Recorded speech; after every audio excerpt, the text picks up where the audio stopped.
लोग स्त्री के लिए घंटों आंसू बहाते हैं, रोते हैं, किंतु भगवान को कोई नहीं चाहता। सोई जाने ही देहु जनाई, जानत तुम्हें हो जाए। और लोग डुबकी क्यों लगाते हैं, सब क्यों है इसमें से? उस अमृतत्व की प्राप्ति इस दिन बढ़ जाती है, करोड़ गुना नहीं अक्षय हो जाते हैं। कि देवगुरु बृहस्पति और चंद्रदेव भगवान सूर्यनारायण के साथ साथ शनिदेव की भी कृपा प्राप्त होती है। आखिर नागा साधु क्या होते हैं, कहाँ से आते हैं, कहाँ जाते हैं, कोई नहीं जानता है। कुंभ के समय उनका दर्शन होता है। वे अपने शरीर का श्रृंगार भस्म नहीं करते। जय श्री कृष्णा। हमारे वाव पॉडकास्ट में आपका स्वागत है। ये एपिसोड बेहद खास होने वाला है क्योंकि हमारे साथ हैं 300 वर्ष प्राचीन बाबा कमलेश्वर नाथ शिव मंदिर के प्रधान महंत, श्री श्री 108 साकेत पीठ सत्संग आश्रम के संस्थापक बाल संत भागवत व्यास श्री पीयूष गिरी जी महाराज। आइए तो इनका स्वागत करते हैं। पहले पीयूष जी, स्वागत है आपका। जी सभी को श्रीमन नारायण, राधे राधे। इस पॉडकास्ट में हम बेसिकली आपसे जानना चाहें कि भक्ति क्या है। भक्ति का मार्ग जो लोग आजकल जो एक बिजनेस बन चुका है, कहना थोड़ा खराब लगता है बट लेकिन जो सच्चाई है, आखिर भक्ति, असली भक्ति क्या होती है? देखिए, भक्ति का स्वरूप तो हमारे शास्त्रों में बताया ही गया है, लेकिन कई लोग इसका दुरुपयोग भी कर रहे हैं, जैसा कि आप ठीक कह रहे हैं। भक्ति वस्तुतः है क्या? अपने ही वास्तविक स्वरूप का अनुसंधान करना भक्ति है। उसमें आदि शंकराचार्य जी ने कहा है, आत्म अनुसंधान, स्वतः अनुसंधान भक्ति है। स्वयं को जानने की जिज्ञासा के लिए जो भी मार्ग हम प्रशस्त करते जा रहे हैं ईश्वर की प्राप्ति के लिए, वह भक्ति है। एक हम लोटा भी भगवान का पात्र मार्जन कर रहे हैं, एक फूल भी चढ़ा रहे हैं, भगवान के मंदिर जा रहे हैं, भगवान को प्रसन्न करने के लिए, भगवान की प्रीति प्राप्त करने के लिए, किसी अपनी लौकिक वासना और कामना की पूर्ति के लिए नहीं, वह वास्तविक भक्ति है। और जहाँ लौकिक इच्छाएं हैं, कामनाएं हैं, वह उससे भक्ति नहीं है, वह तो पाखंड है। इसके द्वारा प्राप्त कुछ भी नहीं होता है। अमृत को पीने वाले देवता भी वस्तुतः एक समय कल्पांत में मृत्यु को प्राप्त हो जाते हैं। ये भक्ति है अपना सहज स्वरूप, सरलता, जहाँ कोई दिखावा नहीं। एक शिशुवत जीव बन जाता है, एक बालकवत हो जाता है, जहाँ वह सिर्फ रोता है और परमात्मा उसकी सारी कामनाएं स्वतः पूर्ण करते हैं। जैसा कि गीता जी में स्वयं भगवान ने भी कहा है, योगक्षेम वहाम्यम, मैं ही योगक्षेम वहन करता हूँ। भक्ति सहज स्वरूप है। भक्ति के साथ हमेशा ज्ञान की चर्चा होती है। लोग कहते हैं कि ज्ञान पा लिया, आप एक अलग लेवल पे पहुंच जाते हैं, एक अलग। तो ज्ञान क्या है? ज्ञान को बेसिकली हम लोग किस तरीके से कहेंगे कि वो ज्ञानी है, वो ज्ञानी है, ज्ञान पा लिया उसने, या क्या, कैसे कहेंगे हम ज्ञान क्या हुआ? देखिए, इसका उदाहरण तो स्वयं भगवान श्री कृष्ण ने अर्जुन को गीता जी में ही दे दिया था। महाभारत के युद्ध में, जैसा कि आप जानते हैं, अर्जुन के जब मन में महान संशय था कि क्या करें हम, उसमें भगवान स्वयं कह रहे हैं कि वस्तुतः ज्ञान जो है सभी प्राणियों को है, लेकिन वह ज्ञान अज्ञान के द्वारा ढका हुआ है। जैसे माता के गर्भ में छोटी सी पतली सी झिल्ली से बालक अंदर उसमें झिल्ली में छिपा रहता है, राख के द्वारा अग्नि छिपी रहती, दिखाई नहीं देती है। वही ज्ञान वस्तुतः सभी प्राणियों को है, किंतु ऊपर से अज्ञान का आवरण हो गया है। उसी आवरण को हटाना है। उस आवरण को हटाने के बाद जो अपना स्वरूप बच जाएगा, वही ज्ञान है। ज्ञान, देवी भागवत सारस्वत कल्प कहता है कि भक्ति की जो पराकाष्ठा है, स्वयं भगवती कह रही है, महामाया, भक्ति की पराकाष्ठा है वह ज्ञान। ज्ञान प्राप्त होने के बाद सारा दृश्यमान जगत नष्ट हो जाता है। जो संसार को देख रहे हैं वह ज्ञानी नहीं है, वह वस्तुतः संसार की भौतिकता में लिप्त साधारण मनुष्य।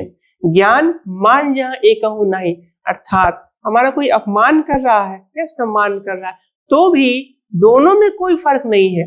वह इस अवस्था की स्थिति है, उसको ज्ञान कहते हैं। वह दूसरे को सम्मान तो देता है, किंतु किसी से सम्मान लेना नहीं चाहता है। क्यों? क्योंकि शरीर रूप उपाधि ही मिथ्या है। किंतु इसका बोध तभी प्राप्त हो सकता है जब आप स्वतः 10-20 वर्ष साधना करें। सिर्फ शास्त्रों को रटने से वह बात नहीं आती है, जो अनुभव से आती है। जी, तो जैसे आपने भी कहा भगवान, ज्ञान और ये, तो भगवान को किस तरह हम लोग पा सकते हैं? भगवान मतलब जो भगवान को पाने के लिए लोग कहते हैं कि कोई कहता है हिमालय पे तप करेंगे, तो कोई कहता है घर पे बैठे बैठे भगवान में। तो भगवान आखिर किस तरह से कोई भी पा सकता है भगवान को? देखिए, सोई जाने ही देहु जनाई, जानत तुम्हें हो जाए। गोस्वामी जी ने इसका उत्तर सरल भाव में दे दिया। आप प्रश्न भले ही कर रहे हैं, क्षमा कीजिएगा, किंतु आपकी भी जिज्ञासा नहीं है ईश्वर को प्राप्ति के लिए, किंतु आपने एक प्रतिनिधि रूप में प्रश्न किया है जनमानस के लिए, तो मैं आपको उत्तर देता हूँ। देखिए, मनुष्यत्व, ये दुर्लभ मनुष्य शरीर जिसको शास्त्र बार बार कहते हैं, दुर्लभो मानुषो देहो देहि नाम छन्मंगुर तत्रापि दुर्लभम मन्ये वैकुंठ प्रिय दर्शनम। तो स्वामी जी ने मानस में लिखा है, बड़े भाग मानुष तन पावा, सूर दुर्लभ सब ग्रंथन गावा। सारा संसार, नेता मंत्री विधायक, सब कुछ उपाधि ही है जिसको प्राप्त होने के बाद जीव उसमें बन जाता है, स्वयं को कर्ता मान लेता है और इसके बाद एक ठसक में रहता है। किंतु वही ठसक जब परमात्मा के साथ आती है कि मैं परमात्मा का सेवक हूँ, परमात्मा का अंश हूँ, ईश्वर अंश जीव अविनाशी चेतन अमल से सुख राशि, मामे वंशु जीव लोक जीव भूत सनातन, वह परमात्मा का मैं अंश हूँ और अपने ही ईश्वर, अपने आत्म स्वरूप परमात्मा की प्राप्ति करनी है।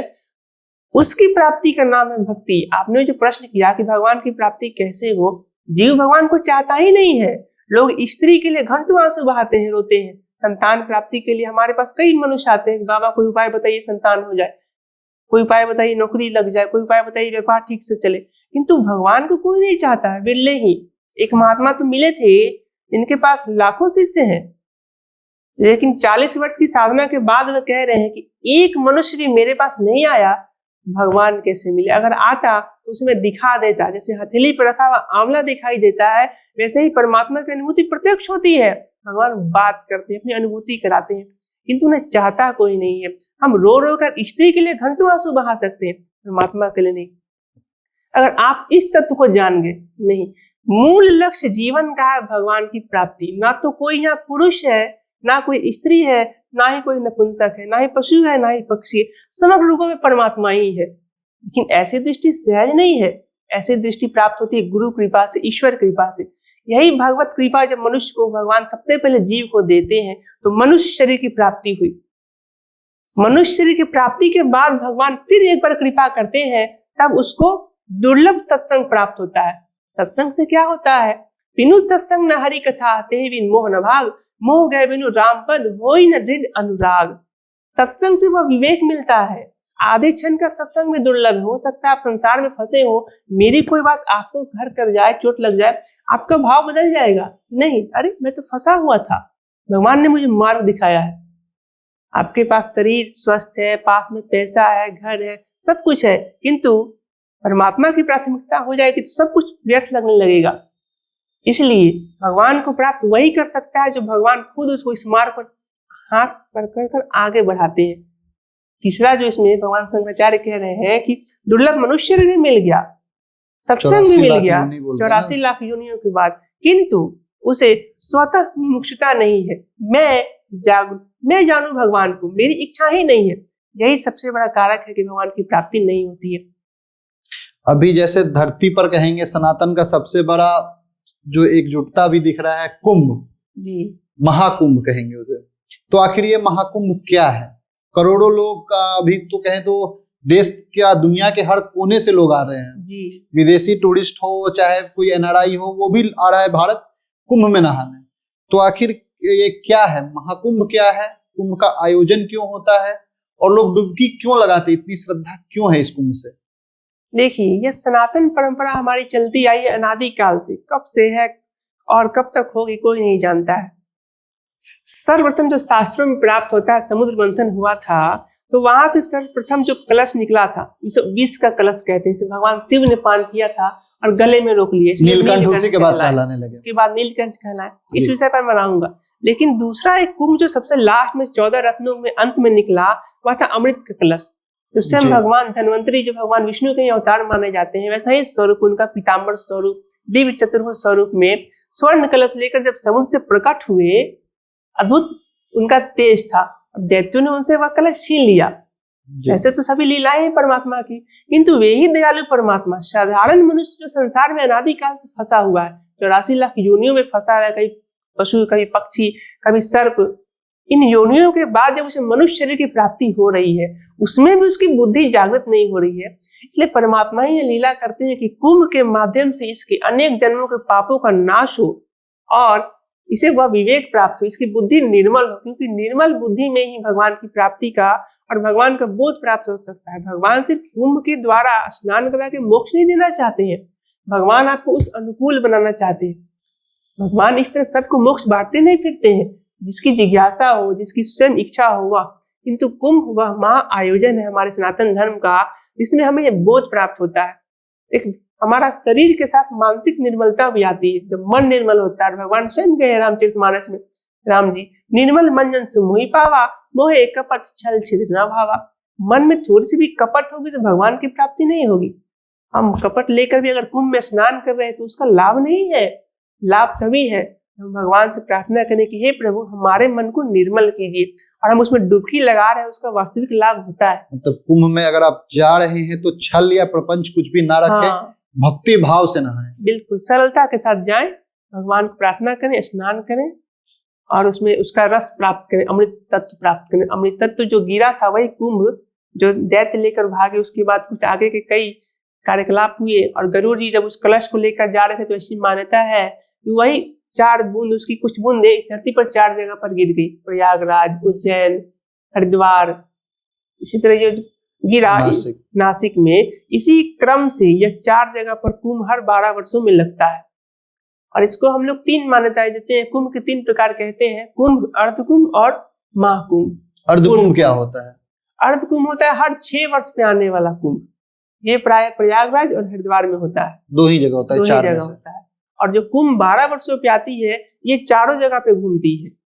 किंतु जो महाकुंभ होती है वह 12 कुंभ अर्थात 12 into 12 144 144 you will get 144 after 144 year it happens। 144 साल बाद जो संयोग, महासंयोग कहेंगे। महासंयोग में एक विशेषता यह है कि देवगुरु बृहस्पति और चंद्रदेव, भगवान सूर्य नारायण के साथ साथ शनिदेव की भी कृपा प्राप्त होती है। यह खगोलीय घटना के हिसाब से भी है और इसमें भगवान शनिदेव के कारण जीव को अत्यधिक लाभ प्राप्त होता है। इसमें मतलब इसका साइंटिफिक रीजन भी है। जी बिल्कुल है।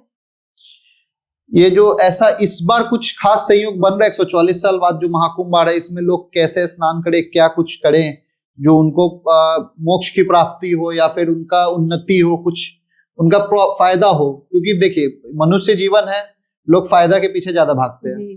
तो ऐसा क्या है जो लोग इसके पीछे, मतलब कुंभ के लिए इतना आयोजन या सरकार भी व्यवस्था कर रही है, लाखों करोड़ खर्चा कर चुकी है, तो इस साल क्या संयोग बन रहा है जो प्रयागराज में इस बार आप कुंभ जरूर जाए नहाने, ऐसा कुछ? बिल्कुल सभी को जाना चाहिए, श्रद्धा का विषय है। आपके शरीर में सामर्थ्य है और आर्थिक रूप से आप हैं तो आपको जरूर जाना चाहिए, इसका लाभ अवश्य उठाना चाहिए। हमारी सरकार ने भी जो है, हमारी योगी सरकार जी ने यूपी की बहुत ही व्यवस्था की है, हमारे भारत सरकार ने भी की है सहयोग इसमें। और इसका मुख्य लाभ है इसका कि जो मानसिक निर्मलता आती है कुंभ में स्नान करने से, स्वतः जो अमृत तत्व की प्राप्ति होती है, जो जल में माना जाता है कि उस विशेष तिथियों पर जो शाही स्नान की तिथियां होती हैं, जो 13 जनवरी से प्रारंभ हुई और 26 फरवरी तक चलेगी महाशिवरात्रि तक, इनमें सभी विशेष तिथियों में, जैसे आने वाली आपको 29 जनवरी को मौनी अमावस्या भी आ रही है, इन तिथियों का लाभ शास्त्र में विशेष रूप से बताया गया है कि उस अमृत तत्व की प्राप्ति इस दिन बढ़ जाती है। मतलब शाही स्नान जिसे हम लोग अमृत स्नान भी कहते हैं, उस दिन नहाने से उस दिन कुछ विशेष पुण्यों की प्राप्ति होती है। कि जैसे अभी 14 जनवरी को मकर संक्रांति थी, वास्तव में मकर संक्रांति वही तिथि है जब भीष्म पितामह जी बानों की सैया पर लेटे हैं, मृत्यु लेकिन उनका कुछ नहीं बिगाड़ सकते क्योंकि उनका पिताजी ने आशीर्वाद दिया है इच्छा मृत्यु का। हाँ, जब तक सोचोगे नहीं तो मौत नहीं आएगी, वही इच्छा मृत्यु। लेकिन वो इंतजार कर रहे हैं उत्तरायण का। क्यों? क्योंकि भगवान सूर्य नारायण जब उत्तरायण में प्रवेश करेंगे उस दिन की विशेष मान्यता है कि उस दिन से जिसकी मृत्यु होती है उसको मोक्ष की प्राप्ति होती है। उस दिन जो भगवान के मार्ग में जाता है वह फिर लौट कर नहीं आता है। उत्तरायण के दिन मोक्ष के इंतजार में थे, मतलब जी मोक्ष के इंतजार में थे। और उत्तरायण के दिन विशेषकर हमारे संविधान, हमारे सनातन धर्म के जो ग्रंथ है, पद्म पुराण आदि कई ग्रंथ है, उसमें विशेष रूप से बताया गया कि उत्तरायण के दिन जो अभी कर्म किए जाते हैं वह वस्तुतः करोड़ गुना नहीं अक्षय हो जाते हैं। अक्षय का जिसका कोई गुना नहीं कर सके। जैसे अक्षय नवमी हम मनाते हैं, अक्षय तृतीया आती है जिस दिन सिर्फ हम लोग स्वर्ण खरीदारी में अपने संपूर्ण मानसिकता को लगा चुके हैं, वही अक्षय फल की प्राप्ति होती है आपको उत्तरायण के दिन। इसलिए उसका लाभ महत्व अधिक है और इसलिए गंगा सागर में भी उस दिन विशेष रूप से स्नान करने लाखों लोग जाते हैं। और कहा जाता है गंगा सागर बार बार, सभी तीर्थ बार बार, गंगा सागर एक बार। कुंभ में जैसे अभी कुंभ चल रहा है तो इसमें अक्सर अखाड़ों की चर्चा होती है। अखाड़े आखिर होते क्या है और कितने होते हैं? देखिए, अखाड़ों का वास्तव में आप अर्थ समझिए कि जब आदि शंकराचार्य जी ने जब देखा कि हमारी धरती, हमारी भारतवर्ष की भूमि आक्रांताओं के द्वारा बार बार पीड़ित हो रही है, वे बार बार आक्रमण कर रहे हैं, तब उन्होंने शस्त्रात्मक ऐसे योद्धाओं को तैयार किया जो शस्त्र और शास्त्र दोनों के ज्ञान रखते हो। आश्रम के माध्यम से, पहलवानी के माध्यम से, कुश्ती के माध्यम से और अलग अलग तीरंदाजी या अलग अलग शस्त्र के अभ्यास से उन्होंने कुछ ऐसे योद्धाओं को तैयार किया जो किसी प्रकार मंदिर पर कोई आक्रमण हो उस समय वो सनातन धर्म की रक्षा, सनातन की रक्षा के लिए। हाँ, और इसका धीरे धीरे भगवान की कृपा से इतना विस्तार हुआ, जो अखाड़े अभी वर्तमान में 13 माने जाते हैं। और इसमें जो है मूल लक्ष्य अखाड़ों का है रक्षा, किंतु संविधान के, भारत के संविधान से विपरीत जाकर नहीं, स्वतः कोई संविधान नहीं, सबसे ऊपर भारत सरकार का संविधान है।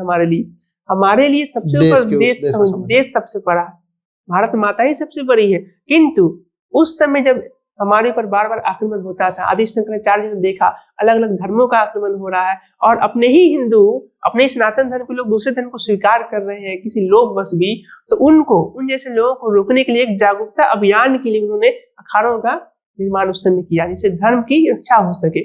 और यही वर्तमान में इतना बृहत रूप हो चुका है, जिसमें जूना अखाड़ा, महानिर्वाणी अखाड़ा, पंचायती अखाड़ा, निर्मोही अखाड़ा, ऐसे अनेक अखाड़े हैं। ये सभी अच्छा कार्य कर रहे हैं। कितने अखाड़े हैं कुल अभी? 13 अखाड़े माने जाते हैं और अभी एक किन्नर अखाड़ा भी चल रहा है, इसके महामंडलेश्वर भी कोई है अभी, और सभी अखाड़ों के अलग अलग महंत महामंडलेश्वर होते हैं।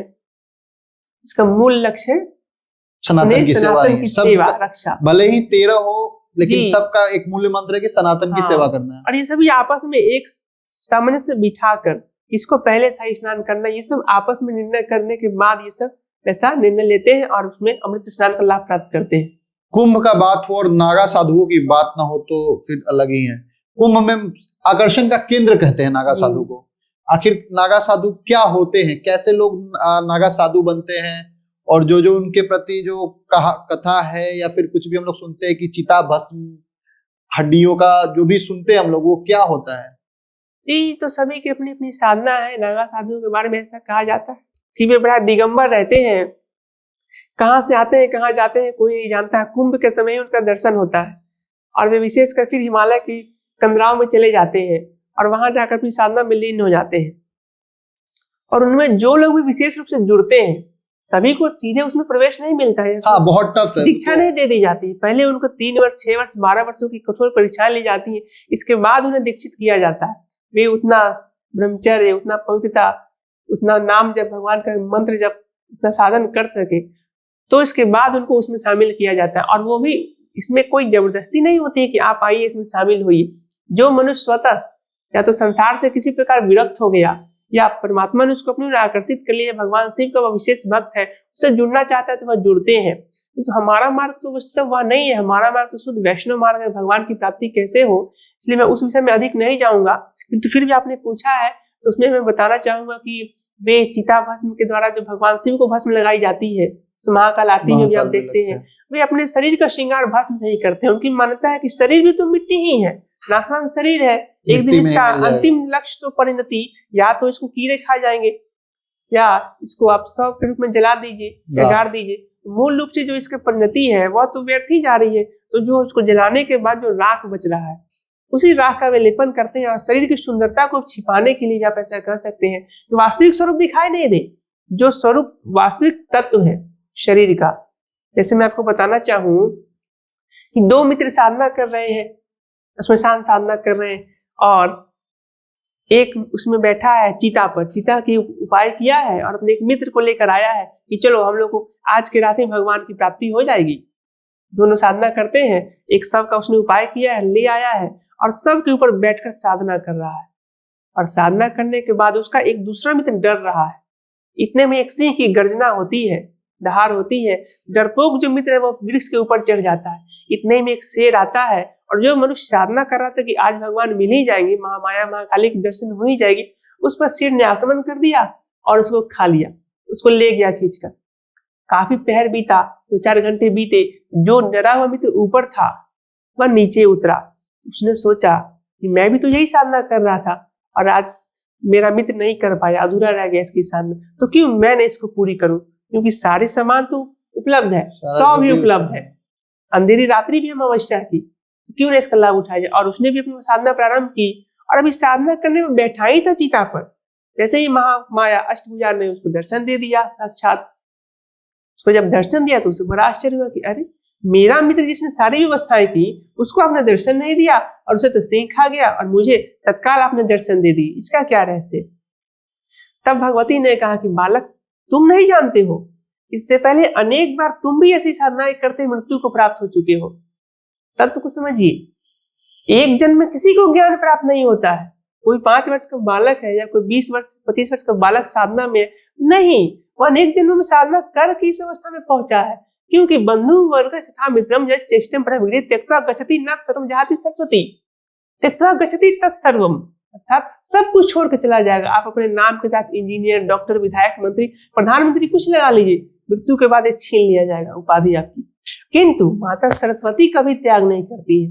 अनेक जन्मों की साधनाएं के बाद जो आध्यात्मिक ज्ञान है वह अगले जन्म में स्वतः प्राप्त हो जाता है। इसलिए आपने देखा होगा कोई 10 वर्ष का बालक पूरा उसको गीता कंठस्थ है, रामायण कंठस्थ है, क्यों? क्योंकि उसने साधना पहले की। अभी जैसे कुंभ है, अभी एक बाबा वायरल हुए हैं, आईआईटी वाले बाबा लोग बोल रहे हैं, उन्हें आईआईटी में पढ़े, एरोस्पेस पढ़े हैं, शायद इंजीनियरिंग किया है, और वो अभी कुंभ में मिले। एक मीडिया बंधु ने उनका इंटरव्यू लिया, जब उनका ज्ञान का वो जब प्रवाह किए तो सब अचंभित हुए। तो क्या मतलब लाखों करोड़ों का पैकेज कहेंगे हम लोग कि वो छोड़ के आए? तो क्या साधना में जब आदमी इतना लीन हो जाता है जो उसको संसारिक मोह माया पूरा खत्म हो जाता है उसमें? देखिए, कभी कभी जीवन में ऐसी ठोकरें लगती हैं मनुष्यों को जो वह विरक्त मार्ग में आ जाता है। या कभी कभी परमात्मा ऐसी आयोजन करते हैं कि संसार के सारे विषय हैं, सुंदर सुलक्षणा पत्नी है, संतान है, बहुत अच्छा घर है, गाड़ी है 10-20, फिर भी उसमें मन नहीं लगता। जब विषय है, ऐसी भावना नाश हो जाती है। उस समय वह अवस्था जो होती है वह उसको चाहिए, उस परम तत्व की अनुभूति उसको चाहिए। जिन बाबा की बात करें उनमें तो अधिक विषय में नहीं जानता हूँ, उतना ही जानता हूँ जितना आप जाने हैं, और मैं उसमें नहीं बोलना चाहता हूँ, किसी पर मैं टिप्पणी नहीं करना चाहता हूँ, मेरा विशेष अधिकार भी नहीं है। लेकिन मैं आप बताना चाहता हूँ कि आखिर क्यों कोई लाखों करोड़ों की नौकरी छोड़कर, बिल्कुल लाखों करोड़ों का पैकेज, युवा अवस्था में वह क्यों परमात्मा की प्राप्ति की हो जाता है? देखिए, महाराज भर्तृहरि भारत के एक महान शासक हुए। अभी जो विक्रम संवत चल रहा है 2081, आप जानते होंगे, राजा विक्रमादित्य के नाम पर चलता है। जी। उनके बड़े भाई महाराज भर्तृहरि, उन्होंने नीति शास्त्र, श्रृंगार शतक आदि कई 2 ग्रंथ लिखे। भगवान शिव के परम उपासक। उनकी छोटी रानी थी पिंगला। वह उनमें इतना अनुरक्त थे कि हर समय अपनी उस छोटी रानी पर ही ध्यान देते थे। लेकिन वह छोटी रानी एक दूसरे मंत्री या घोड़े को पालन करने वाले पर आसक्त हो गई, किसी पराये पुरुष पर। राजा की कन्या स्त्री है लेकिन उसका चित्त है दूसरे पर, और उसका चित्त था, और वो जो अष्टपाल था वह एक वैश्या पर आसक्त था। एक ब्राह्मण ने भगवान की तपस्या की, साधना की, और उसने भगवान से एक अमृत फल प्राप्त किया। इस फल को जो खा लेगा वह अमर हो जाएगा। वह फल उसने सोचा कि मैं खाकर क्या करूंगा, मुझे तो धन चाहिए, भगवान ने अमृत फल दे दिया, चलो मैं राजा को दे देता हूँ, महाराज भर्तृहरि को, वह खा लेंगे और राज का पूरा अपना शासन अच्छे से संभालेंगे। वह राजा के पास ले आया। राजा बड़े खुश हुए और उसे मनचाही उसकी वस्तुएं दी गई, स्वर्ण मुद्राएं, और वह घर चला गया। इसके बाद वह राजन खुद नहीं खाए। क्यों? क्योंकि हमारी आसक्ति सबसे ज्यादा जहां होती है, हम चाहते हैं कि वो हमारे साथ रहे। जैसे माँ अपने छोटे बच्चे को खुद भूखी रहती है, भोजन कराती है। दुर्गा सप्तशती का पाठ करते होंगे तो उनमें मैत्रेय ऋषि से जो पूछा गया है वो खुद कह रहे हैं ना कि पक्षी खुद अपनी चोंच से दाना लेकर आते हैं और अपने घोंसले में बैठे अपने बच्चे को खिलाते हैं, लेकिन स्वतः नहीं पाते। ये सारा संसार माया की माया से बंधा हुआ है, लेकिन दिखाई नहीं दे रहा है। कितना भी प्रकाश हो, किंतु एक अंधकार का आवरण है। वैसे ही एक अंधकार का आवरण उस अमृत फल को लेकर वह खुद नहीं खाया, अपनी रानी के पास चले गया। रानी ने भी कहा, महाराज अभी मैं ये अपवित्र अवस्था में हूँ, अभी या मैंने स्नान नहीं किया, स्नान करके खाऊंगी। तो उन्हें बोला ठीक है, लेकिन तुम खा लेना अवश्य। उसने भी नहीं खाई। उसने सोचा कि अगर मैं खा लूंगी, मेरा शरीर युवा रहेगा तो फिर राजा मुझ पर आकर्षित रहेगा, किंतु मेरा आकर्षण तो अश्वपाल पर है, घोड़े को पालने वाले। उसने उस फल को उसको दे दिया। अश्वपाल ने सोचा अगर मैं खा लिया तो मैं अमर हो जाऊंगा, फिर हमारा शरीर हमेशा ये रहेगा, युवा रहेगा, फिर इस रानी का मुझे हमेशा दास बनकर रहना पड़ेगा। उसने क्या किया, उसकी आसक्ति थी एक दूसरी वैश्या पर, उसको ले जाकर दे दिया। वैश्या के पास जब फल गया तो उसने सोचा कि मैं खाकर क्या करूंगी, ये तो राजा को खाना चाहिए, राजा ठीक से शासन करेगा। वैश्या ले आई, महाराज एक सिद्ध फल मैं आपके पास लाई हूं, आप इसे जरूर खाइए। महाराज ने बोला तुम्हें कहाँ से प्राप्त हुआ? अभी बताऊं तो तलवार से तुम्हारे मैं शीश अलग कर देता हूँ। और डर कर बता दी मुझे अश्वपाल ने मिला है। अश्वपाल को एकांत में बुलाया गया। एकांत में उसने कहा कि मुझे रानी ने दिया है। रानी को महाराज ने बुलाया बीच सभा में और कहा कि देखो हमारे सनातन धर्म के संतों और महात्माओं की तपस्या का कितना फल होता है कि अभी मैं महारानी का शीश काटूंगा किंतु मृत्यु नहीं होगी, क्योंकि उन्होंने अमर फल खाया है। अब तो डर से कांपने लगी। महाराज मृत्यु खाया ही नहीं था उसको, सच्चाई सामने आ गई। तब उसने महाराज को पैर पकड़ के सब बता दिया और महाराज को वैराग हो गया। महाराज को जब वैराग हुआ उसके बाद उन्होंने रानी को छोड़ा, अपने भाई विक्रमादित्य को सिंहासन पर बैठाया। आज भी उनकी साधना स्थली में अखंड ज्योति प्राप्त होती है, जिसे भटोरी की ज्योति भी कहते हैं। इसके बाद भगवान का उन्होंने जो हमारे गोरखनाथ पीठ है उस परंपरा में उन्होंने किसी को आचार्य बनाकर गुरु बनाकर दीक्षा ली और साधना की, भगवान की प्राप्ति भी की। उन्होंने जब भगवान को प्राप्त कर लिया तब उन्होंने कहा जिस वस्तु की प्राप्ति से तीनों लोगों के राज आदि वैभव भी नीरस प्रतीत होते हैं, नीरस, आप करोड़ों की बात कर रहे हैं या करोड़ों स्वर्ण मुद्राएं आप रख देंगे, हम आंख उठाकर नहीं देखेंगे, इंटरेस्ट खत्म हो जाता है। हाँ, हमारी रुचि ही नहीं है। हमको परमात्मा ने जो दिया है हम उसमें संभाल कर रखेंगे। जैसे हमारे ही मंदिर पे एक बार कोई माता जी आई, उनका कुछ स्वर्ण का आभूषण गिर गया, हमारी रुचि नहीं पड़ा है स्वर्ण में, हमने उसको मिट्टी में गाड़ दिया। कुछ दिन बाद कोई खोजती हुई आई, ये बाबा पूजा करने आए थे, मेरे कान का यहाँ बाली गिरा, आपने देखा है? बोले हाँ देखा है, लेकिन उसी को दूंगा जो मुझे दूसरी बाली दिखाएगा। आप जिसका है उसको दे दूंगा, किंतु जो दूसरी दिखाएगा। तो बोली हाँ हम दिखाएंगे। उसने दिखाया तो उसके सामने ही मिट्टी में से कोड़ कर खुरपी से मैंने दे दिया। हमारी आसक्ति नहीं है स्वर्ण मिट्टी में, तो हमारा रुचि खत्म हो गई। परमात्मा ने 2 रोटी दिया है या हमें संसार के सारे ऐश्वर्य दिया है, मूल लक्ष्य हमारा आसक्ति कहाँ है। आप बहुत सुंदर आसन में बैठे हैं, आपका बहुत बड़ा बंगला है, घर है, किंतु ये परमात्मा का आप सेवा कर रहे हैं तो भी आप वास्तव में संत ही हैं। आप गृहस्थ में रहकर भी महात्मा ही है। जो इस तत्व को जान लेता है वह हिमालय की तपस्या को प्राप्त कर लेता है। किंतु मेरे मन में संसार बसा है और हम हिमालय की चोटी पर भी चले जाएं तो भी भगवान की प्राप्ति नहीं होगी। मन में कहीं ना कहीं मूल लक्ष्य है आपका मन कहाँ है। यहाँ बैठे भी हम चिंता कर रहे हैं कि हम कुंभ में डुबकी लगा रहे हैं, हमें कुंभ का अमृतत्व प्राप्त हो रहा है, किंतु मैं कुंभ में नहीं गया। क्यों? क्योंकि मेरे माता पिता भी बूढ़े हैं, मुझे उनकी सेवा करनी है, मेरे पास अभी कोई सहयोगी नहीं सेवा करने के लिए। आप मुझे टिकट बना के भी दीजिए कि चलिए आपको मैं एरोप्लेन से ले चलता हूँ, तो भी मैं नहीं जाऊंगा, क्योंकि मेरे माता पिता मेरे लिए सबसे बड़े तीर्थ है, मेरे कुंभ उनके चरणों में है। इसीलिए आप कुंभ में स्नान करिए, सभी अच्छी बात है, किंतु जब परमात्मा मुझे बुलाएंगे, मेरे लिए वैसी व्यवस्था होगी, मेरे माता पिता को देखने वाले होंगे तो मैं जाऊंगा। रुचि हमारी है किंतु अभी नहीं। अब भले ही 144 साल बाद कुंभ लगे, 1000 साल बाद लगे, मेरे पिताजी बूढ़े हैं, माताजी को अस्वस्थ रहती है, तो पहले मैं उनकी सेवा करूंगा।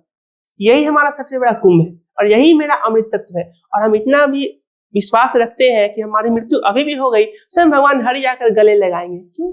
क्योंकि उन्होंने ही कहा है ना, निर्मल मंजन से मोहि पाओ। मेरा मन पवित्र है। संसार की सारी स्त्री हो, 1 साल की छोटी बच्ची हो या 100 साल की वृद्धा, हम उसको माँ ही देखते हैं, हमको स्त्री दिखाई नहीं देती है। यही हमारी साधना है और ये हमने घर में प्राप्त कर लिया, अपने मंदिर में प्राप्त कर लिया है। जैसे अभी हम लोग अमृत स्नान का बात करते हैं, अमृत स्नान को लेकर कई बार विवाद हुआ है जी, ठीक है, तो कौन इसका निर्णय करता है कि अमृत स्नान में पहले वो अखाड़ा जाए, ये अखाड़ा जाए, या कौन सा अखाड़ा जाएगा? जी, एक्चुअली इसमें जो अब अखाड़ा परिषद एक बन गया, अखिल भारतीय अखाड़ा परिषद, इसके मंत्र प्राय शायद अभी रविंद्र पुरी जी हैं। ये अब सभी कमेटी मिलकर डिसाइड करती है, कोई विवाद नहीं है। कभी कभी हो जाता है, आपस में असमंजस नहीं होता है, पहले मैं, कोई विवाद की बात नहीं है, तो इस पर नहीं सोच विचार करना चाहिए और न इस पर प्राथमिकता देनी चाहिए। जो कमेटी निर्णय कर दे परिषद, उसके अनुसार से स्नान करना चाहिए, उसका लाभ प्राप्त करना चाहिए। अभी जैसे हम लोग कुंभ की बात कर रहे थे, कुंभ में आकर्षण का केंद्र नागा साधु जी। नागा साधु को एक तरह से हमेशा आक्रामक बताया गया कि साधु बहुत आक्रामक होते हैं, तो ऐसा क्यों होता है? क्योंकि अगर वो साधना में लीन है तो भौतिक सुख सुविधाओं से तो उन्हें कोई मतलब नहीं है, लेकिन आक्रामकता उनके अंदर कहाँ से आ जाती है इतनी? देखिए, इस प्रश्न का उत्तर आप ही के प्रश्न में छिपा हुआ है। जैसा कि अगर मैं आप ही से पूछूं, आप कोई वृक्ष लगाते हैं, छोटा पौधा कोई लगाते हैं, उसकी रक्षा के लिए उसको चारों ओर बाड़ से बांधते हैं ना, कि छोटे छोटे जो आपको पशु हैं, बकरी आदि, उसे नहीं खाएं, बचाने के लिए। किंतु वही वृक्ष जब बड़ा हो जाता है तो कुछ की आवश्यकता नहीं होती है। बिल्कुल उसी प्रकार नागा साधुओं के हृदय में जो परम तत्व परमात्मा, जो अमृत तत्व है, और सहज में सब उसके योग्य नहीं है, नहीं तो उसको लेकर उसको बर्बाद कर देंगे, उसको फलने नहीं देंगे। इसलिए वास्तव में क्रोध का एक ऐसा आवरण रखते हैं, वास्तव में उनके हृदय में क्रोध होता नहीं है। जो सिद्ध कोटि का महात्मा है वह काम, क्रोध, लोभ, मोह, मद, मत्सर, राग, द्वेष आदि ईर्षाओं से मुक्त रहता है। और यदि उसको क्रोध आ रहा है तो वस्तुतः वह साधु ही नहीं है, संत नहीं है, कोई महात्मा हो ही नहीं सकता है। क्रोध वस्तुतः आपके चित्त की मलिनता है। अंतःकरण जो होता है, मन, बुद्धि, चित्त, अहंकार, उसमें काम, क्रोध अगर आपके है तो वह तो मलिनता है। नागा साधु जो क्रोध दिखाते हैं वह इसलिए कि वह क्रोध के भूमिका बनाते हैं कि मनुष्य हमसे, जो साधारण मनुष्य संसार के लिप्त है, वे हमसे दूर रहे, इस तत्व को सहज में नहीं प्राप्त कर ले। जो उन्होंने साधना की है वर्षों की, उसके बाद प्राप्त किया है, उसका किसी को मिल भी जाएगा तो उसका लाभ नहीं उठा पाएगा। आपको अगर भूख ही नहीं लगी है और मैं आपके सामने 56 प्रकार के भोग रखूं, आप नहीं खाएंगे, उसका तिरस्कार करके उठ जाएंगे। हवा मिठाई भी उस समय आप नहीं खाना चाहेंगे। किंतु आपको प्यास लगी या आप अत्यंत रेगिस्तान में बालू के भूमि पर प्यासे हैं, तप रहे हैं, और एक बरगद का वृक्ष मिल जाएगा, उसके शीतल छैया मिल जाए तो आपको उसका कितना आनंद प्राप्त होगा। उस समय आपके लिए एसी भी फेल है उस वृक्ष के नीचे।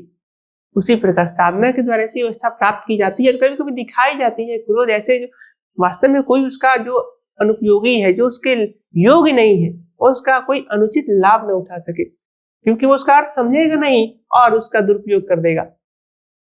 इसीलिए क्रोध सिर्फ दिखावा के लिए, वस्तुतः क्रोधी नहीं होते। जहां तक हमारी दास की अपनी अनुभव है, मैं आपको बता रहा हूँ। अभी जैसे मौनी अमावस्या है जी, इसमें करोड़ों लोग कुंभ में आएंगे, महाकुंभ में आएंगे। जी, जी। तो मौनी अमावस्या में अमृत स्नान का क्या महत्व है?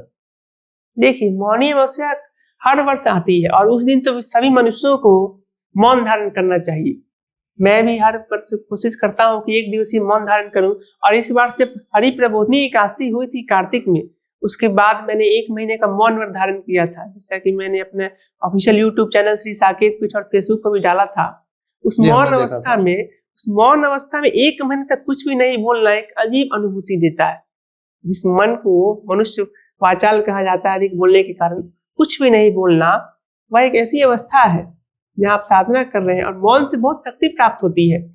इसलिए मौनी अमावस्या के दिन प्रत्येक मनुष्य को मौन रहना चाहिए। और जो आपने उस पूछा कि इसका विशेष लाभ क्या है, देखिए पद्म पुराण का मैं आपको उदाहरण दूंगा। पद्म पुराण कहता है कि मौनी अमावस्या, माघ मास की अमावस्या के दिन सूर्योदय से पहले जो मनुष्य स्नान करके अपने पितरों को तर्पण करते हैं, अर्थात उनके लिए तिल आदि का जो श्राद्ध आदि कर्म किया जाता है वो करते हैं, उनके पितरों को अक्षय फल की प्राप्ति होती है। और इतना ही नहीं, उस दिन मौनी अमावस्या के दिन जो मनुष्य स्वर्ण जटित गौ, सींग में लगी हुई स्वर्ण चांदी की खुर वाली गौ किसी योग्य ब्राह्मण को दान करता है, वह अगले जन्म में चक्रवर्ती सम्राट होता है। जिसका सामर्थ्य नहीं है मौनी अमावस्या के दिन, वह सिर्फ तिल की गौ माता भी बनाकर अगर दान करता है, उसका भी उसको अक्षय फल प्राप्त होता है। एक नाम उस दिन आप जब कि राधा राधा राधा या दुर्गा दुर्गा, काली काली, शिव शिव, राम राम, जहां आपकी प्रीति है, वह एक नाम उस दिन आपके लिए करोड़ों फल देगा। एक नाम की कहीं कोई गिनती नहीं है। एक नाम के फल से अजामिल ने नारायण कहा था और विष्णुदूत आकर यमदूतों को भगाकर उसको मोक्ष दे दिया। आप देख सकते हैं भागवत पुराण का 6वां स्कंद। मौनी अमावस्या का विशेष महत्व है और इस दिन किए हुए संपूर्ण कर्म अक्षय हो जाते हैं। और उस दिन भर मनुष्यों को चाहिए कि भगवान का नाम जप करता रहे, भगवान का नाम अपने वाणी में चलता रहे। इस प्रकार से अभी मैं आपसे बात कर रहा हूँ, फिर भी हमारा मूल मंत्र जो है, या राधा राधा नाम जो चल रहा है, भगवान शिव की प्रेरणा से हमें राधा रानी की प्राप्ति हुई है। छोटी सी किशोरी की आपने देखा होगा, हम उनकी सेवा करते हैं, ठाकुर जी की ठाकुरानी जी, तो उनकी सेवा करते तो वो मंत्र हमारा चलता रहता है, हम कोई कार्य करें। अभी जैसे महाकुंभ है, सबसे बड़ा सनातन का पर्व कहेंगे, महापर्व कहें, इसमें दूर दूर से बहुत लोग आते हैं। तो बहुत कोई होता है जो मतलब कुछ भी कर जाता है, जो शायद धर्म भी अनुमति ना दे उसकी। तो किन किन बातों का ध्यान रखें उसमें, कुंभ में लोगों को ध्यान रखना ही चाहिए, ऐसा कुछ है नियम कानून? कुंभ का कुछ नियम मनुष्यों का अवश्य पालन करना चाहिए। सर्वप्रथम है कि जब घर से निकलने से पहले, मैं इस नियम की बात नहीं करूंगा कि आप कपड़े ले जाइए, भोजन की व्यवस्था करिए, ये सब मैं भौतिकता की चर्चा ही नहीं करता और ना ही हमारा विषय है। मेरा मूल लक्ष्य कुंभ स्नान का वास्तविक लाभ कैसे प्राप्त हो, क्या सोचकर हम जाएं जो लाभ। सबसे पहले तो आप 3 दिन पहले से अपने शरीर को अत्यंत पवित्र बनाइए। ब्रह्मचर्य तो उसमें परम आवश्यक है, उसको सिवा तो सब कुछ व्यर्थ है। बाकी सिर्फ ढोंग और पाखंड होता है। यदि आपका मन ही शुद्ध नहीं है तो फिर कुछ नहीं किया सकता। स्त्री हो या पुरुष, सबसे पहले ब्रह्मचर्य उसका होना चाहिए। और इसी से आपको शक्ति प्राप्त होती है जो आप सह सकते हैं सब कुछ। सहे से बाहर भक्ति, सहने से ही भक्ति बढ़ती है। और इसके बाद आपका अंतःकरण निर्मल हो, मन में यह भाव हो कि हम स्नान करने जा रहे हैं, भगवान से ही प्रार्थना करें कि हे प्रभु हमारे जन्म जन्मांतरों के पापों को आप नष्ट कीजिए। सिर्फ एक बार जस स्मरण मात्र जन्म संसार बंधनाथ, एक बार नारायण के नाम से जन्म जन्मांतरों के पाप नष्ट हो जाते हैं। फिर श्रद्धा पूर्वक किया हुआ एक कुंभ स्नान में बहुत कुछ कर सकता है, किंतु नियम पूर्वक आप उसमें जब डुबकी लगा रहे हैं, सबसे पहले कुंभ में जाने से पहले आप चप्पल पहनकर वहीं तक जाइए जहां तक आपको नदी व संगम दिखाई नहीं दे रहा है, क्योंकि अर्धम हरती पादुका, आधा पुण्य तो आपका वो पादुका ले जाती है। जो जूते चप्पल आप पहन के जाते हैं उसको वही खोल दीजिए जहाँ आप ठहरे हैं। घर से एक विशेष बात मैं आपको बताना चाहूँ, कुंभ में हम स्नान करने जा रहे हैं, हम किसी टेंट में या किसी कोई होटल में कोई ठहरा है, वहां एक बार स्नान करके जाए, शरीर के अपने मल को एक बार धो कर जाए वहां, तब उसको यथार्थ लाभ प्राप्त होता है। और कुंभ में जाने के बाद वो पुनः स्नान करे। साथ ही कुंभ में जहां से उसको जल दिखाई दे तो सबसे पहले जल में पैर न रखे, या तो घुटने टेक कर साष्टांग, माताएं हो तो पंचानन प्रणाम करें, और कोई पुरुष हो शरीर स्वस्थ हो तो वह अष्टांग प्रणाम करे। इस प्रकार प्रणाम करे कि उसकी लहरें या जल सबसे पहले हमारे शीश में स्पर्श हो, मस्तक में स्पर्श हो, तब इसका विशेष लाभ मिलता है। और स्नान करते समय देखिए मन में कुछ भी ना आता हो, संस्कृत तो छोड़िए, हमें हिंदी भी ना आता हो, सिर्फ भाव उल्टा पुल्टा भी हम अगर बोले, हे भगवान मेरे जन्म जन्मांतरों के पापों को नष्ट करो, और जन्म जरा मरण, जन्मत मरण दूसरा दुख है, हमारे जन्म और मरण के दुख को तुम नष्ट करो, हे हरि, हे नारायण, हे शिव। तो भगवान उसको भी सुनते हैं, क्योंकि भावग्राही जनार्दन भाव के प्रेमी है। कोई सच्चे हृदय से पुकारे, कोई मंत्र नहीं जानता है, तो भी भगवान उसका उतना ही कल्याण करते हैं। संकल्प पूर्वक स्नान करें कि मैं संकल्प पूर्वक इस भावना से स्नान कर रहा हूँ। फिर भी अगर आपके मन में कोई कामना हो, उस कामना को लेकर आप स्नान कर रहे हो, वो भी कीजिए, वो भी निषेध नहीं है किसी प्रकार धर्म का। जैसे अभी तो हमने बात किया जो जा सकते हैं, बहुत होते हैं जो नहीं जा सकते हैं, मतलब किसी कारणवश नहीं गए, या फिर शारीरिक रूप से उनके साथ वैसा है दुविधा जो वो नहीं जा पाए कुंभ, तो वो अगर ये अक्षय फल, जो फल हम लोग बोल रहे हैं अक्षय पुण्य कमाने का, वो मौका वो कैसे कर सकते हैं? मतलब कैसे कुंभ का भी आप उनको लाभ मिले, कैसे क्या कुछ करे वो? देखिए च्यवन मुनि एक बार प्रायः नर्मदा या किसी तीर्थ में स्नान करने के लिए उतरे। उसी समय एक सर्प ने उन्हें निगल लिया, पकड़ लिया पैर को, और सीधे पाताल लोक में ले गया। पाताल लोक में ले गया, उस समय उन्होंने भगवान का स्मरण किया कि हे हरि इस विपत्ति से मुझे बताइए, तो भगवान ने उनकी विपत्ति को दूर कर दी और वो छोड़ गया। अब वहां च्यवन मुनि अकेले घूमने लगे पाताल लोक में, जहाँ के राजा उस समय प्रहलाद जी थे। प्रहलाद जी आप नाम जानते हैं, कश्यप के पुत्र महान भक्त जी। तो प्रहलाद जी ने देखा तो पूछा क्या आप देवताओं के गुप्तचर है या किसी राजा ने भेजा हमारा फूल लेने के लिए? तब उन्होंने बताया कि नहीं, ना तो मैं किसी राजा का गुप्तचर हूँ और ना ही तुम्हारा जानने आया हूँ, ऐसी ऐसी घटना हुई थी, वह सर्प मुझे यहाँ ले आया। तब प्रहलाद जी ने उनको प्रणाम किया कि अरे च्यवन मुनि है, और उनको अपने अर्घ दिया, आसन दिया, और श्रेष्ठ बड़ी विनम्रता से पूछा कि हे प्रभु यह बताइए कि धरती पर सबसे बड़ा तीर्थ क्या है? तब आपके प्रश्न का उत्तर यहाँ से प्रारंभ होता है। उन्होंने बताया सबसे बड़ा तीर्थ विशेष रूप से शुद्ध किया हुआ अपना मन ही है, मन से बड़ा कोई तीर्थ नहीं है।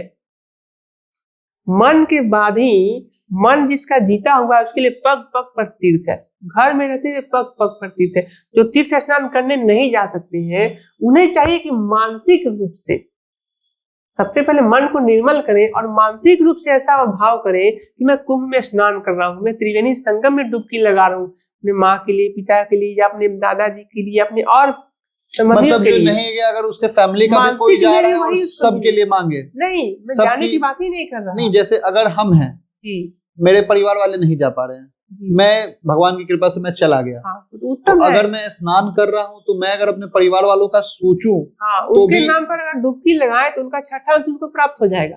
यह भी है, आप अगर मान लीजिए घर के 10 परिवार के लिए 10 डुबकी लगा रहे हैं नाम लेकर, नाम और गोत्र को लेकर, तो उनको पुण्य प्राप्त हो जाएगा। यह भी हमारे सनातन धर्म की विशेषता है।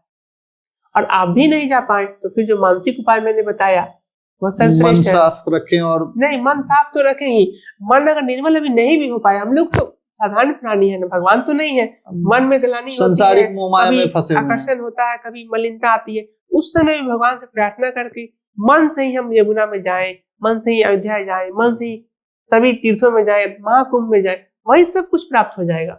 जैसे हम लोग बात करते हैं अभी, जो भी कुंभ या महाकुंभ और जो भी अन्य मार्ग हैं, सबका मोरल एक है, सबका है कि भगवान की प्राप्ति।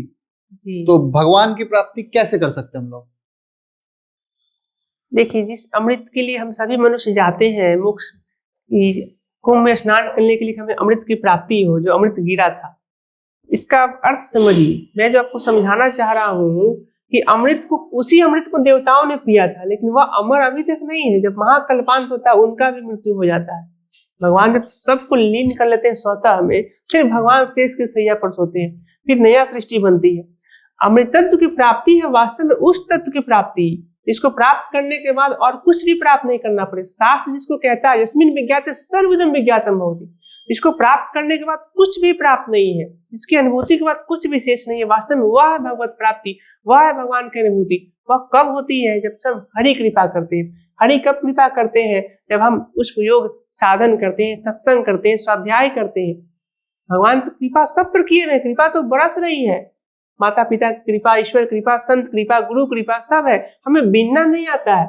एक बर्तन पानी में उल्टा रख दीजिएगा, बरसात में कभी नहीं भरेगा, उसको पलट के रखिएगा तो भरेगा। अब सभी मनुष्य अपने आप को कच्चे घड़े बनाकर रखे हुए, कच्चे घड़े में कुछ भी डालिए, एक छिद्र से सब कुछ बह जाएगा।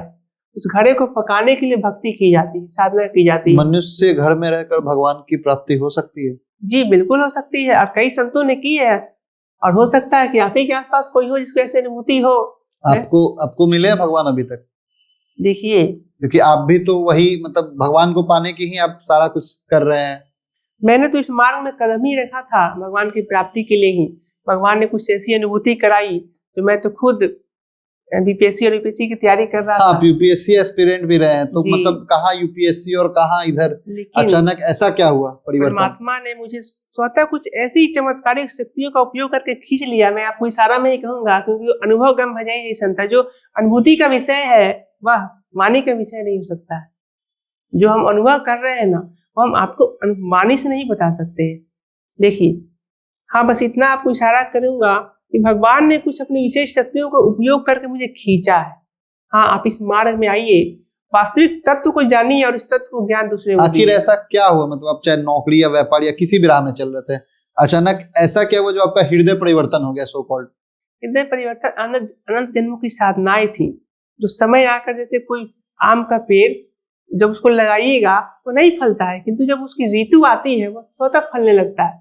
उसी प्रकार अनंत जन्म की साधनाएं जब होती हैं, जिस जन्म में वो फलीभूत होने वाली होती हैं, बहुनाम जन्मन्ते ज्ञानवान प्रपद्यते वासुदेव सर्वमिति स महात्मा सुदुर्लभ, बहुत जन्मों के अंत के जन्म में। इसीलिए मैं इस पर अधिक प्रकाश तो नहीं डालूंगा, किंतु बस यही कहूंगा, भगवान जिसको हाथ पकड़ के खींचते हैं वह आ जाता है इस मार्ग में। आप भी प्रयास करें, आपको भी अनुभूति हो सकती है। कोई ऐसा अनुभव जहां आपको लगा हो कि हाँ, ये तो हमसे नहीं होता भैया, भगवान ही किए हैं, मेरे बस का नहीं था, ऐसा कोई वास्तविक अनुभव अभी तक? कई अनुभूतियां, कोई एक साझा कीजिए। हम अपने मंदिर में ही एक बार भगवान शिव की सेवा में उपस्थित थे, और हम क्या करते हैं, जो रात्रि में 10-11 बजे के बाद मंदिर के सभी कपाट बंद करके भगवान को एकांत में शिव पुराण या अलग अलग अष्टावक्र गीता, अवधूत गीता, गीता आदि ग्रंथों को, भागवत पुराण को पाठ करके श्रवण कराते हैं। कभी कभी सब व्यास भगवान की प्रेरणा से ही होता है। तो भगवान कुछ ऐसी अनुभूति करा देते हैं जो साधारण मनुष्य उस पर विश्वास में नहीं कर सकता है। वो ऐसी चमत्कारी घटनाएं होती हैं, उस पर प्रकाश नहीं डाला जाए तो ठीक रहेगा, समय आएगा तो उस पर बताया जाएगा। अभी मुझे उसको बताने की इजाजत भी नहीं है, क्योंकि जिन सिद्धियों के बारे में सहज रूप से बता दिया जाता है वे विलुप्त हो जाती हैं। जैसा आपके बारे में हमने क्षमा कीजिए इस विषय में। आपके बारे में हमने जाना कि आप मुफ्त में कथा पढ़ते हैं, कहीं भी जाते हैं तो। हाँ, तो ऐसा क्यों? क्योंकि बहुत ज्यादा जगह हम लोग देखते हैं कि कथा के लिए लाखों लाखों रुपए मांगे जाते हैं, चार्ज किया जाता है। चार्ज बोलना सही नहीं होगा, लेकिन लिया जाता है सेवा के नाम पे, किसी भी नाम पे। व्यवस्था के नाम पर लोग लेते हैं, ठीक है, जिसकी जैसी व्यवस्था। हमारी मान्यता है कि भगवान की प्राप्ति के लिए जब मुझे प्रवचन देना है तो मुझे धन की क्या आवश्यकता है। अगर जितना धन मुझे चाहिए वस्त्र पहनने के लिए और 2 रोटी खाने के लिए या माता पिता की सेवा के लिए, वैसे मेरा भी विवाह नहीं हुआ, अगर विवाह भी हुआ तो मैं यह आपको नहीं कहूंगा कि मैं विरक्त हो जाऊंगा। भगवान की प्रेरणा हुई तो मैं विवाह भी करूंगा, किंतु मूल लक्ष्य मेरा परमात्मा की प्राप्ति, आसक्ति का नाश। जो आपने कहा कि आप निःशुल्क भागवत कथा कहते हैं, इसका मूल उद्देश्य कि मुझे भगवान की जब बात कहनी तो उसमें धन की क्या आवश्यकता है। कोई व्यवस्थापक व्यवस्था करे, मैं भगवान के गुरु रहस्यों को बताता हूँ जिससे सभी का कल्याण हो, जगत कल्याण हो। इसलिए मैं निस्वार्थ भाव से, निष्काम भाव से भगवान की कथा कहता हूँ। और जब तक कहने वाला वक्ता निर्लोभी नहीं होगा, कृष्णार्थी नहीं होगा, तब तक उसका रस किसी जन समुदाय को मिल नहीं सकता। आप देखते होंगे हजारों भागवत कथाएं हो रही, पहले ऐसी नहीं होती थी, 50 साल पहले बहुत ज्यादा हो रही है, बहुत हो रही है, किंतु लाभ नहीं प्राप्त होता है। क्यों? क्योंकि कहने वाला इसमें लोभी अगर बैठा है तो वह क्या उपदेश देगा? इसके पास स्वतः अनुभूति नहीं है, शास्त्रों को रट करके बैठा है, उसकी अनुभूति काम नहीं आती है। हाँ, हो सकता है कि जिसने अनुभव किया है वह 3 घंटे के प्रवचन के बदले सिर्फ 10 मिनट की बात आपको ऐसी बोले वह आपको कल्याण हो, आपको उसका लाभ मिल जाए, तो आपका वो 7 दिन का कथा सफल हो गया। तो आपसे कोई कैसे मिल सकता है? ये हमने एक छोटा सा सत्संग आश्रम अभी बनाया है, श्री 108 साकेत पीठ सत्संग आश्रम, जो हमारा प्राचीन मंदिर है, 300 वर्ष प्राचीन, बाबा कमलेश्वर नाथ शिव मंदिर, गोला road, ward number 19, Muzaffarpur, Bihar में। इसी जगह पर मैं एक छोटा सत्संग होने बना रहा हूँ। उसे तो कोई सुविधा नहीं है मेरे पास, मैं लोगों को जमीन पर ही बैठा के कथाएं सुनाता हूँ। वैसे ही जैसे भगवान शिव माता पार्वती को कथा सुनाते हैं कैलाश पर, वट वृक्ष के नीचे अपना बागंबर बिछा देते हैं और माता बैठ जाती है, श्रवण कराते हैं। वैसे ही हमारे पास तो ना भी ठीक से माइक की व्यवस्था है और ना 100 कुर्सी की व्यवस्था है जो लोग में जल्द हो जाएगी, भगवान ने चाहा तो मूल लक्ष्य हमारा है जो लोग आ रहे हैं उनको तत्व ज्ञान दिया जाए। क्योंकि कई लोग ऐसे आते हैं जिनके जीवन में दुर्घटनाएं हो जाती हैं, दुखी होते हैं, अपना प्रश्न, कोई उनका दुख सुनना नहीं चाहता है। कलयुग में किसी को दुख बताइए सुनना नहीं चाहता, किंतु हम जब सुनते हैं, सुनने से ही उसको श्रद्धा होती है।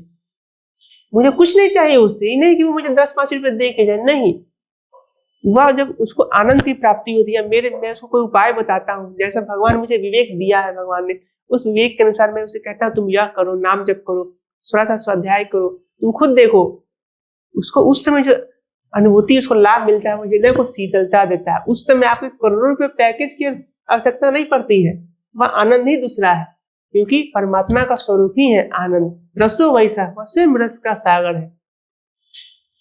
तो हमारे साथ थे पीयूष जी महाराज, इनका अपना सेवाश्रम भी है, और अब इनके साथ हमने जाना कि कुंभ, जो महाकुंभ अभी चल रहा है, उसमें आप किस तरीके से स्नान करें, क्या ना करे, और आखिर होता क्या है कुंभ नहाने से पहले उसे समझना जरूरी है।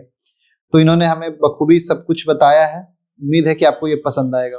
धन्यवाद।